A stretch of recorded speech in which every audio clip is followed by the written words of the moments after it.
ప్రకృతి వ్యవసాయంలో సాగవుతున్న మిరపలో పిచికారీ చేయడానికి ఆవు పేడ, ఆవు మూత్రం, ఇంగువ, అల్లం, పసుపు కలపడం జరిగింది.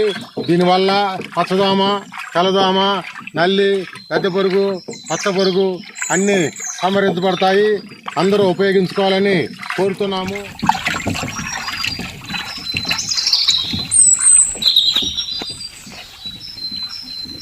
అందరికీ నమస్కారం అండి. నా పేరు సురేష్, ఉద్యాన అధికారి పెదకూరపాడు.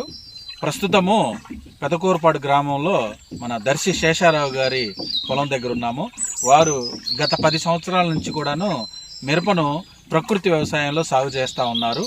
అందులో భాగంగా ఆయన తన అనుభవంలో భాగంగా బంగారు జీవామృతం అని తన యొక్క అనుభవంలో కొత్తగా కనిపెట్టుకున్నారు.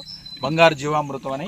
ఈ బంగారు జీవామృతం అనేది మనకు మిరప పొలంలో ఉన్నటువంటి లద్దె పురుగు కానీ, శనగపచ్చ పురుగు కానీ, అదేవిధంగా ఇతర రసం పీల్చే పురుగుల యొక్క గుడ్డు దశకి చాలా బాగా పనిచేస్తుందని వారు తెలియజేశారు. ప్రస్తుతం వాళ్ళ పొలంలో కూడాను మనం ఇప్పుడే చూసి వచ్చాము. అక్కడక్కడ వాటి రసం పీల్చే పురుగులు ఇప్పుడిప్పుడే అక్కడక్కడ కనపడటం జరిగింది.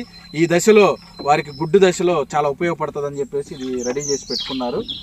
వారి అనుభవం మరి రేపు కొత్తగా స్ప్రే చేసిన తర్వాత ఎంత కంట్రోల్ అయిందని కూడా మరలా తెలియజేస్తాం.